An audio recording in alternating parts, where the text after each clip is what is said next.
আপনি জানেন তথ্য শক্তি রাজনীতি অর্থনীতি সংস্কৃতি বিশ্বজুড়ে প্রতিনিয়ত ঘটে চলেছে নানা ঘটনা তাই বিশ্বজুড়ে প্রতি মুহূর্তে বর্ণনায় চলমান গুরুত্বপূর্ণ ঘটনার বিশ্লেষণ আর সবশেষ তথ্য নিয়ে বিশ্বদৃষ্টি খুলে দিতে আপনার সাথে ডিবিসি ওয়ার্ল্ডের পর্দায় আছি আমি সালিয়া পারভিন সাথী।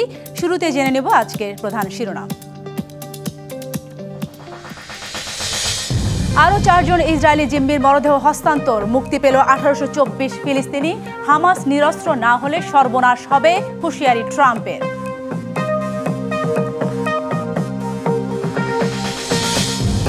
পাক আফগান সীমান্তে নতুন সংঘাত, পাকিস্তানের হামলায় নিহত 12 বেসামরিক আফগান নাগরিক।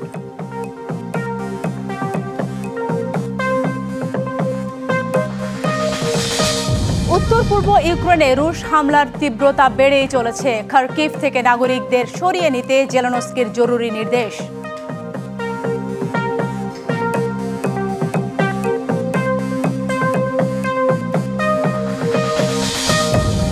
দেখছিলেন সংবাদ শিরোনাম, এবারে জানাবো খবরের বিস্তারিত।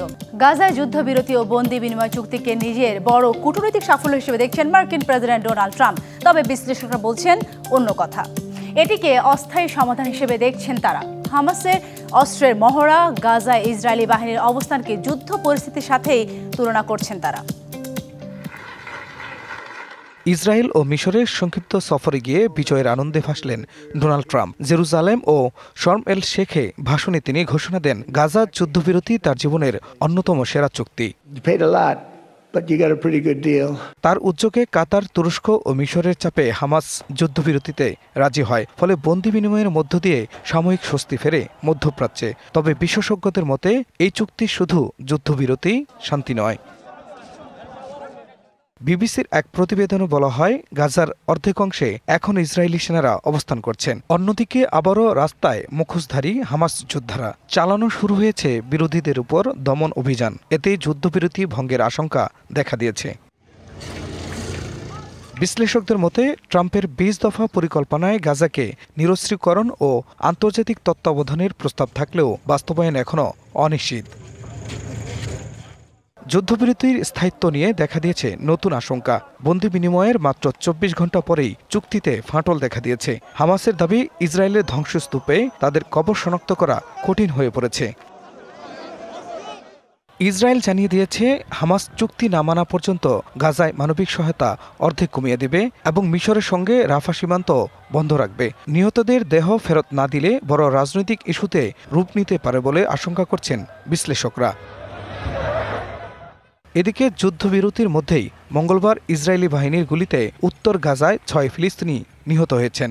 ইসরায়েলের বিরুদ্ধে যুদ্ধবিরতি ভঙ্গের অভিযোগ এনেছে হামাস। এছাড়া গত 9 সেপ্টেম্বর কাতারে ক্ষেপণাস্ত্র হামলা নিয়ে ক্ষুব্ধ হন ট্রাম্প। ট্রাম্প প্রকাশ্যে জানিয়ে দেন আমেরিকার স্বার্থই আগে, ইসরায়েলের নয়। ট্রাম্পের এই অবস্থান তার গাজা পরিকল্পনায় নতুন মাত্রা যোগ করলেও বিশ্লেষকরা বলছেন এতে মধ্যপ্রাচ্যের রাজনীতিতে নতুন অস্থিরতা তৈরি হতে পারে। Khan Mohammad Mukul, DBC news desk. Generation Z এর বিপ্লবের ঢেউ বিশ্বজুড়ে। সোশ্যাল মিডিয়া থেকে রাজপথ সবখানেই জ্বলছে প্রতিবাদের আগুন। ইরান থেকে শুরু হওয়া এই তরুণদের আন্দোলন এখন ছড়িয়ে পড়েছে দক্ষিণ এশিয়াও। ইতিমধ্যেই সরকার পতন ঘটেছে শ্রীলঙ্কা, বাংলাদেশ ও নেপালে। বিক্ষোভ চলছে আরও কয়েকটি দেশে। বিশ্ব রাজনীতির মানচিত্রে স্পষ্ট জেন জেড এর সাহসী ছাপ। দক্ষিণ এশিয়ার পর জেনজির প্রতিবাদের ঢেউ ছড়িয়ে পড়েছে আফ্রিকা ও ইউরোপে। মাদাগাস্কারের তরুণ বিক্ষোভকারীদের চাপে প্রেসিডেন্ট আন্দ্রি রাজোয়েলিনা দেশ ছাড়তে বাধ্য হন। ক্ষমতা নিয়েছে সেনাবাহিনী। ফ্রান্স ও স্পেনে তরুণরা শিক্ষা ব্যবস্থা, বাসস্থান ও জলবায়ু নীতির বিরুদ্ধে রাস্তায় নেমেছে সরকারের জবাবদিহিতা দাবি করে। নাইজেরিয়া ও কেনিয়ায় বেকারত্ব বিরোধী বিক্ষোভ দমাতে পুলিশের গুলিতে প্রাণহানি ঘটেছে। এর আগে 2022 সালে মাহসা আমিনের মৃত্যুর পর ইরানের তরুণ প্রজন্ম, বিশেষ করে জেনজিরা নারী স্বাধীনতার দাবিতে একযোগে রাজপথে নেমে আসে। 2022 সালের মধ্যভাগে আন্দোলনের ঢেউ এসে লাগে দক্ষিণ এশিয়ায়। শ্রীলঙ্কা, বাংলাদেশ ও নেপালে তরুণদের নেতৃত্বে দুর্নীতি ও অর্থনৈতিক সংকট বিরোধী বিক্ষোভ ব্যাপক আকার নেয়। বিশ্লেষকদের মতে এটি কেবল রাজনৈতিক নয়, এটি প্রজন্মগত বিদ্রোহ, যেখানে তরুণরা চাইছে স্বচ্ছতা, পরিবেশ সচেতনতা ও ন্যায়ভিত্তিক শাসন। The government has to do. Gen Z প্রজন্ম দেখিয়ে দিয়েছে পরিবর্তন কেবল ভোটে নয়, ডিজিটাল যুগে প্রতিবদ্ধ হতে পারে সোশ্যাল মিডিয়ার মাধ্যমে। ইরান থেকে বাংলাদেশ, আফ্রিকা থেকে ইউরোপ, এই আন্দোলন প্রমাণ করেছে নতুন প্রজন্ম আর নীরব নয়। খান Mohammad Mukul, DBC news desk. ইউক্রেনে রুশ আগ্রাসন অব্যাহত রয়েছে। বিশেষ করে দেশের পূর্ব ও দক্ষিণ অঞ্চলের ফ্রন্ট লাইনে চলছে তীব্র লড়াই। সাম্প্রতিক সময় পরিস্থিতি আরও উত্তপ্ত হয়ে উঠেছে উত্তর পূর্বাঞ্চলীয় খার্কিভ অঞ্চলে। এই পরিস্থিতিতে যেখানে বসবাসরত নাগরিকদের নিরাপত্তার কথা বিবেচনা করে অঞ্চলটি থেকে অবিলম্বে সরিয়ে নেওয়ার নির্দেশ দিয়েছে জেলেনস্কির প্রশাসন।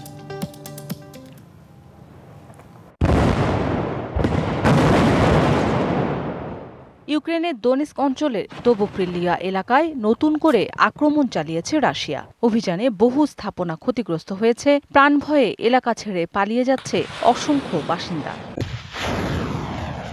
এদিকে উত্তর পূর্বাঞ্চলের সুমি অঞ্চলের সীমান্ত এলাকায় অনুপ্রবেশ ঠেকাতে রুশ বাহিনীর সঙ্গে ইউক্রেনীয় সেনাদের মধ্যে তীব্র সংঘর্ষ হয়েছে। পাল্টা প্রতিরোধে সক্ষম হয়েছে কিয়েভ বাহিনী। খার্কিভ অঞ্চলেও ইউক্রেনীয় বাহিনী কিছু এলাকা পুনরুদ্ধার করেছে বলে জানিয়েছে স্থানীয় সামরিক কর্তৃপক্ষ। অঞ্চলটির নিয়ন্ত্রণ পুনর্দখলের লক্ষ্যে সাম্প্রতিক অভিযানে উল্লেখযোগ্য অগ্রগতি অর্জিত হয়েছে। আবাসিক এলাকার পাশাপাশি শিল্প ও জ্বালানি অবকাঠামোকে লক্ষ্য করে ড্রোন ও রকেট হামলা আরও জোরদার করেছে রুশ বাহিনী। মঙ্গলবার রাতভর চালানো ড্রোন হামলায় মধ্য ইউক্রেনের দিনিপ্রোপেট্রোভস্ক অঞ্চলের বেশ কয়েকটি এলাকা বিদ্যুৎ বিচ্ছিন্ন হয়ে পড়ে। স্থানীয় প্রশাসনের দাবি, হামলার কারণে জ্বালানি সরবরাহ ব্যাহত হয়েছে এবং গুরুত্বপূর্ণ অবকাঠামোর ব্যাপক ক্ষয়ক্ষতি হয়েছে। উদ্ধার ও মেরামত কাজ এখনও চলছে। শীত মৌসুমে বিদ্যুৎ ও গ্যাস সরবরাহে বিঘ্ন ঘটিয়ে জনজীবন আরও বিপর্যস্ত করতেই পুতিন বাহিনী এসব হামলা করছে বলে অভিযোগ কিয়েভের। এদিকে রুশ পাসপোর্ট রাখার অভিযোগে ওডেসা শহরের মেয়র হেন্নাদি ক্রুগানোভের নাগরিকত্ব বাতিল করেছেন প্রেসিডেন্ট ভলোদিমির জেলেনস্কি। এর ফলে তাকে দেশ থেকে নির্বাসিত করা হতে পারে। মৌসুমী শান্তা, ডিবিসি নিউজ ডেস্ক।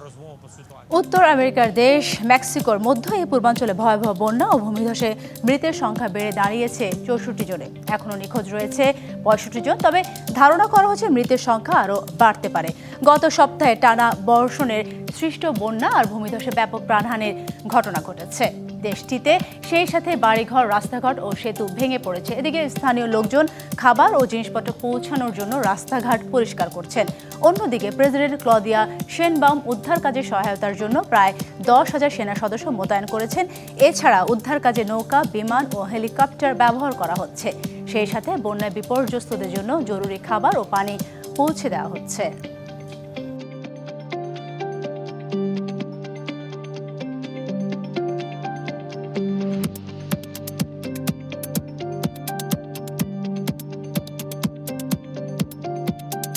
শক্তিশালী পাসপোর্ট সূচকের শীর্ষ 10 থেকে ছিটকে পড়ল যুক্তরাষ্ট্র।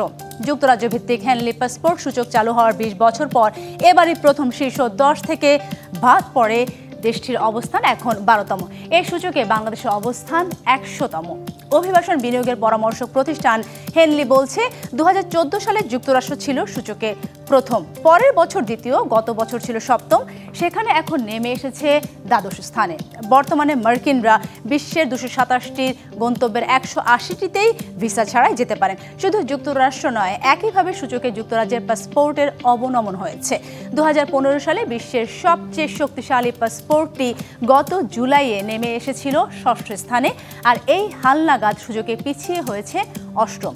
সূচক প্রস্তুতি পদ্ধতি নিয়ে বলা হয়েছে, কোনো দেশের পাসপোর্ট দিয়ে আগাম ভিসা ছাড়া কিংবা ভিসা মুক্ত সুবিধা নিয়ে কতটি দেশে যাওয়া যায় তার উপর ভিত্তি করে শক্তিশালী পাসপোর্টের এই সূচক তৈরি করা হয়েছে।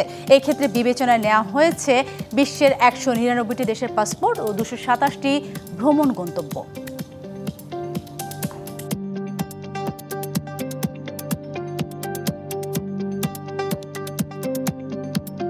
মার্কিন প্রেসিডেন্ট ডোনাল্ড ট্রাম্প নিহত রক্ষণশীল কর্মী চার্লি কার্ককে যুক্তরাষ্ট্রের সর্বোচ্চ বেসামরিক পদক প্রেসিডেন্সিয়াল মেডেল অব ফ্রিডম প্রদান করেছেন। হোয়াইট হাউসের রোজ গার্ডেনে ট্রাম্প বলেন, কার্ক ছিলেন স্বাধীনতার এক নির্ভীক সৈনিক। তিনি বলেন, আজ আমরা এমন এক সাহসী নেতাকে সম্মান জানাচ্ছি যিনি নতুন প্রজন্মকে স্বাধীনতার জন্য অনুপ্রাণিত করেছেন। পরে তিনি চার্লি কার্কের স্ত্রী ইরিকা কার্কের হাতে মরণোত্তর এই পদক তুলে দেন। গত 10 সেপ্টেম্বর উটা ভ্যালি ইউনিভার্সিটিতে বক্তব্য দেওয়ার সময় গুলিবিদ্ধ হয়ে নিহত হন চার্লি কার্ক। মৃত্যুর পর থেকে ট্রাম্প তাকে শহীদ হিসেবে আখ্যা দিচ্ছেন। কংগ্রেস ইতিমধ্যে 14 অক্টোবরকে national day of remembrance for Charlie Kirk হিসেবে ঘোষণা দেয়।